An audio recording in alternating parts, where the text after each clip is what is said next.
right, so you ready to get started? All right, so I want us to just stay connected with Jesus as we do this, okay? We were just worshiping him and telling him how much we loved him, and I just want us to stay in that place with him. And tonight I have 3 stories that we're going to read, and after each story, we're going to ask Jesus some questions, okay? So it's going to be a little bit different. And then at the end, we'll do some ministry time. But I just really feel like there's different things that he has for different people tonight. And so I want us to make sure that we stay engaged with what he's saying to us as an individual, okay? So that's what we're going to do. So the first story we're going to read is the story of the 10 lepers. But before we read it, I just want to remind you guys that back in those days, leprosy was terrible.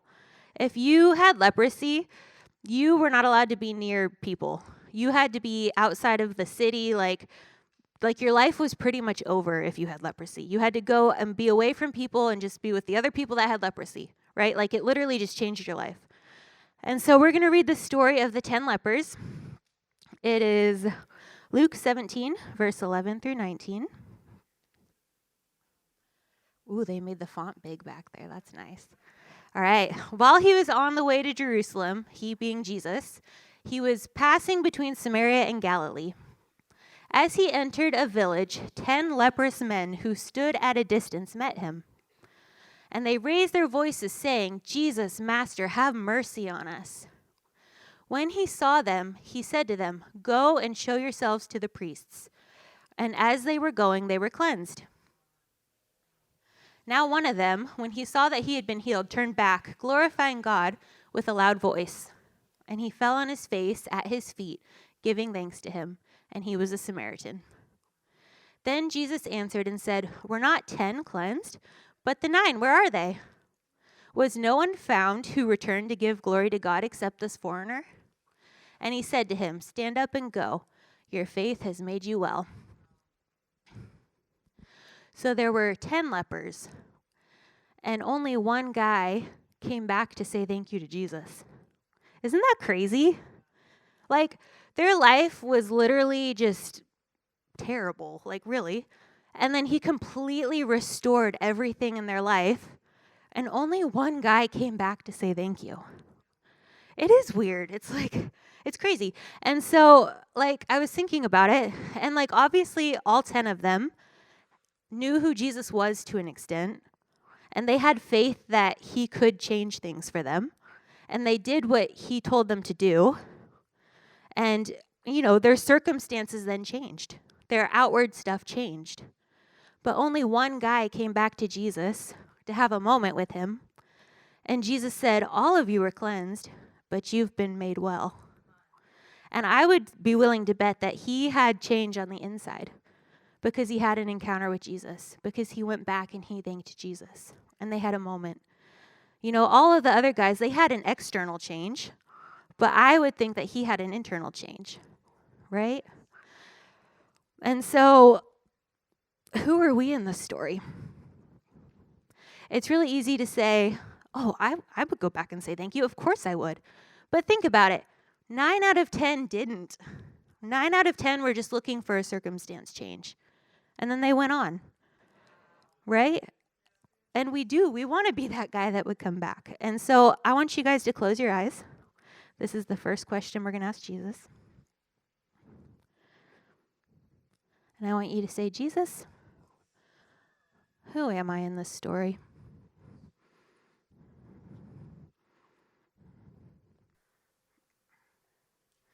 All right, we're going to do our next story. We're going to read Mark chapter 5, verses 24 through 34. This is the story of the woman with the bleeding. So, and he, Jesus, went off with him, and a large crowd was following him and pressing in on him. A woman who had a hemorrhage for 12 years and had endured much at the hand of many physicians and had spent all that she had and was not helped at all, but rather had grown worse. After hearing about Jesus, she came up behind him in the crowd and touched his cloak. For she thought, if I would just touch his garments, I will get healed. Immediately the flow of her blood was dried up, and she felt in her body that she was healed of her affliction. Immediately Jesus, perceiving in himself that the power proceeding from him had gone forth, turned around in the crowd and said, "Who touched my garments?" And his disciples said to him, "You see the crowd pressing in on you, and you say, 'Who touched me?'" And he looked around to see the woman who had done this. But the woman, fearing and trembling, aware of what had happened to her, came and fell down before him and told him the whole truth. And he said to her, "Daughter, your faith has made you well. Go in peace and be healed of your affliction." Isn't he so kind? He's so kind. So this is another person that was considered unclean, and she had had this issue for 12 years. And she had gone to see doctors, and she had put a lot of money into trying to get better, and it was getting worse. Can you imagine the hopelessness she must have felt? That would have been horrible. And she knew that if she could just get to Jesus, he could help her. And if you think about it, like, she's considered unclean. So anyone and anything she touches is considered unclean. And it said in that story that there was a crowd around Jesus. And she would have had to push through that crowd to touch Jesus. She would have made everybody unclean, right? Like, she was taking a really big risk to do that, but she knew that Jesus was her only hope. She was desperate for Jesus. Which leads me to my next question. Are we desperate for Jesus? Are we living our lives dependent on him? It's really easy in our culture to be self-reliant, you know? And we're even told, like, hey, you've got to take care of yourself. You've got to depend on yourself. You can't depend on other people, right? Like, we get told that all the time in this world that we live in. And yet we're called to be dependent on Jesus. We're called to be desperate for him. And, you know, back in those days, like I said, she would have been unclean. She wouldn't have been allowed to be near people. We don't have stuff like that, right? Like, the worst thing that happens to us if we get sick is we have to stand 6 feet away, right? Like, it's not the same thing. You know, if we are hungry, we can go to the grocery store. If we're sick, we can go to the doctor. But that's not really the point. The point is, where are our hearts at? Are we choosing to live in a place where we have to trust him and we have to depend on him? He gives us lots of opportunities for it, you know? It's not like we have to move to Africa to be in that place. We can do that here too. And it's all about having that relationship with him and pursuing that. And it's all about choosing to trust him. And I know for some people the word trust is kind of scary because we've been hurt. People have let us down. And I just really feel like tonight he wants to touch those places in our hearts where we felt like our trust has been broken. I feel like maybe there's even people who have questions like, I thought this was going to play out a certain way and it didn't, so how do I trust Jesus with that? I feel like there are some big questions. And we may not get the big answer tonight, but I really do feel like Jesus wants to just meet you in that place. Because when we are in that place, we tend to do this with him. We tend to hold him at an arm's length. And I feel like tonight he just wants us to put our arm down and let him close, if you're willing to do that. So close your eyes and say, Jesus, am I living dependent on you?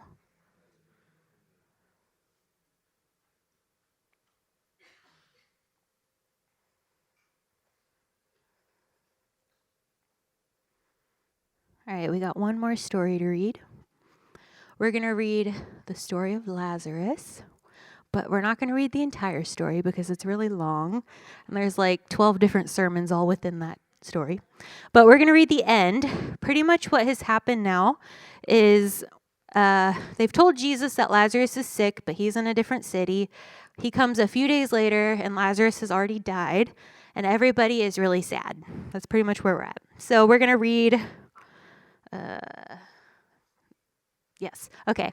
So Jesus, again, being deeply moved within, came to the tomb.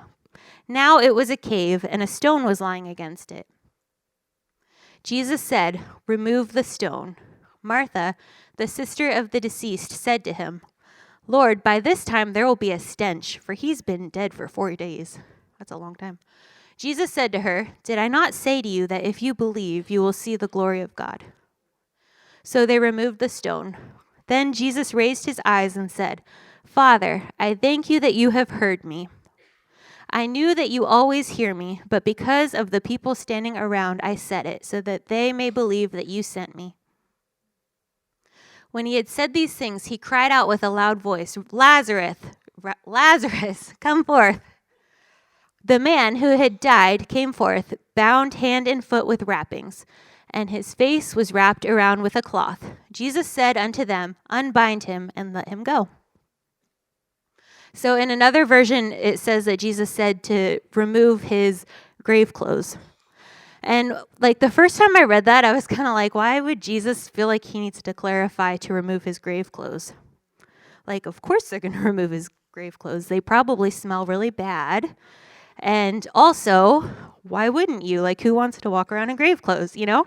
And so, like, I started thinking about it, and I was like, that's kind of funny.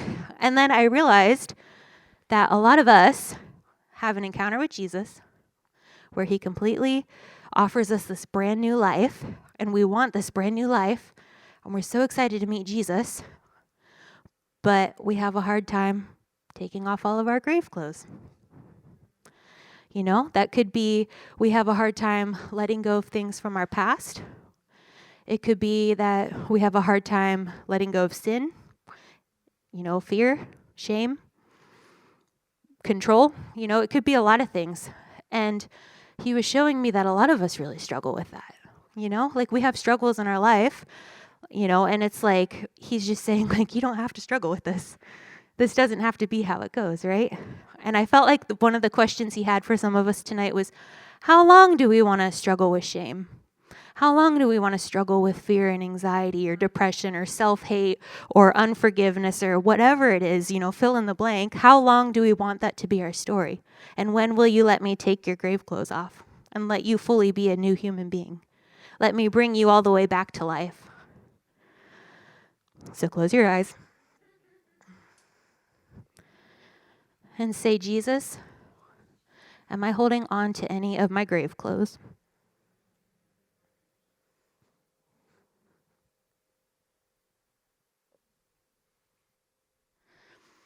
The thing is, if we're willing to let go of those grave clothes and let him make us into a new person, it brings us to a place of desperation for him, which causes us to change from the inside out.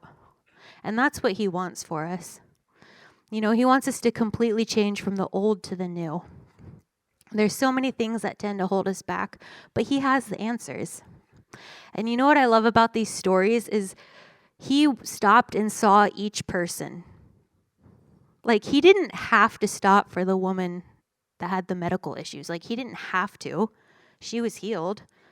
But he stopped because he wanted to see who it was, and he wanted to have a moment with her.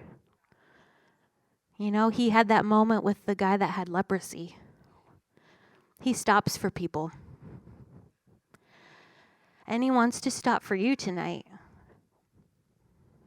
He's really kind, and he loves you a lot. And he has the answers to our struggles and our questions and our problems and all of that. He wants to meet us where we're at. And here's the thing about the first two stories is in both stories, the people that got their encounter with Jesus had to go and pursue him. You know, he didn't necessarily seek them out. They pursued him, and then he met them there. And I feel like he's asking us, are we willing to pursue him? Are you willing to pursue him tonight? All right, so now we're going to do actual ministry time. And I'm going to have you close your eyes again, last time.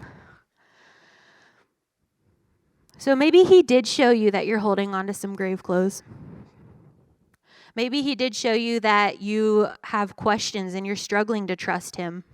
You're struggling to be fully dependent on him. Maybe he showed you that there are things inside of you that he does want to change. Maybe that feels a little scary. I just want you to think about whatever it is that he's been showing you tonight. And I want you to put yourself in one of these stories that we read.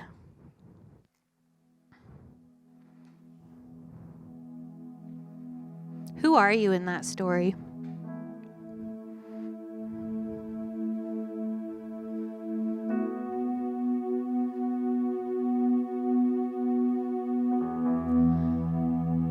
Do you see Jesus?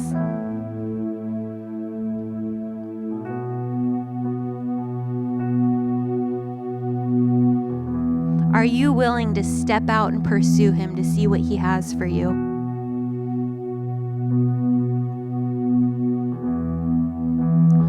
Are you willing to let go of the things that have held you back? The things that have caused you shame or fear or control or whatever it is.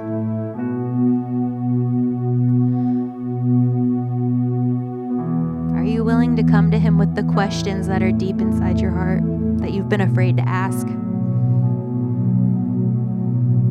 He's not intimidated.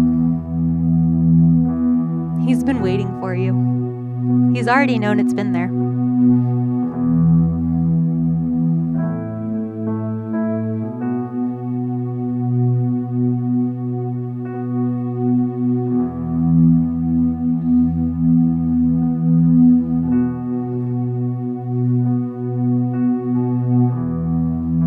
Just like the people in the story that had to get up and pursue Jesus, if you feel that there's something on your heart that you need to pursue him about, I want you to stand up.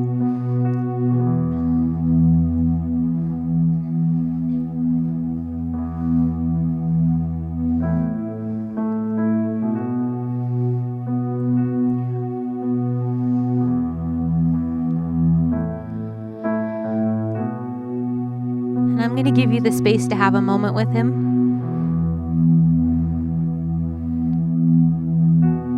See what he wants to say to you.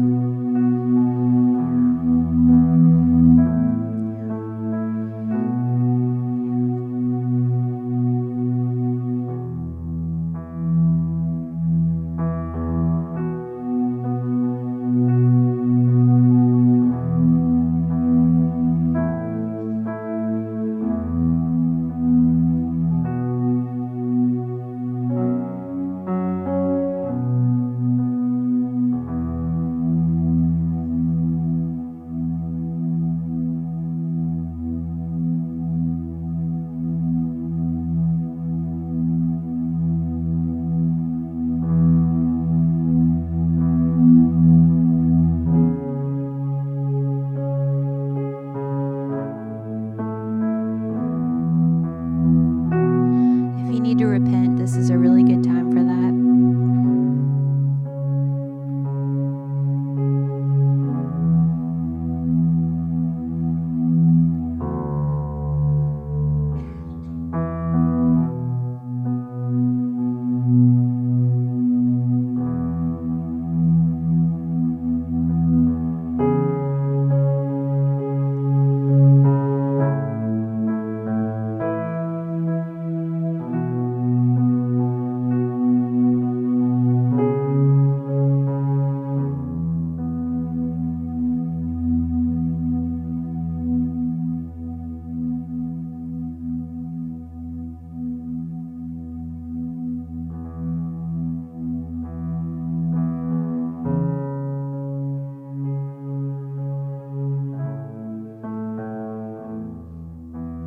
We put our eyes on you, Jesus.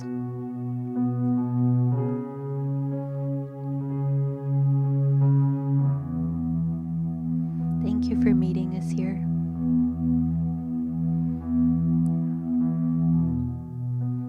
Would you go deep into hearts today?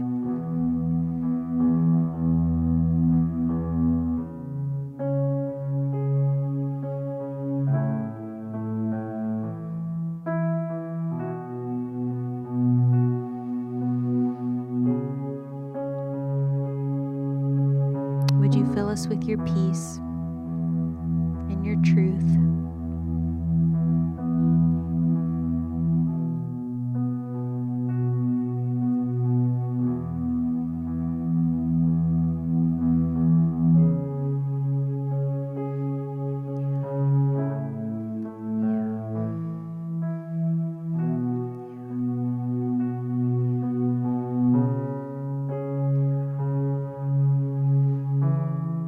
Thank you that you're so kind.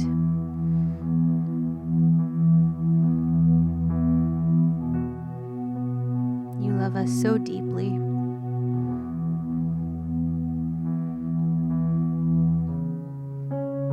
And I ask that our hearts would receive that truth today.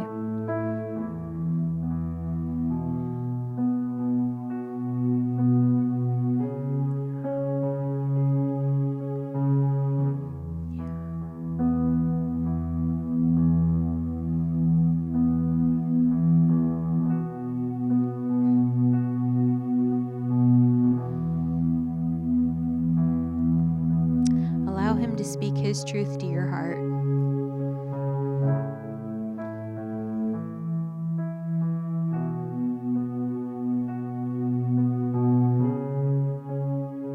Thanks for watching the Father's House Orville YouTube channel, but don't stop there. We'd love you to subscribe to our channel so that you never miss a live service or a video.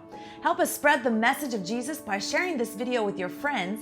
You can also support the Father's House financially by clicking the Give button. Thanks again for watching today, and we hope to see you again soon.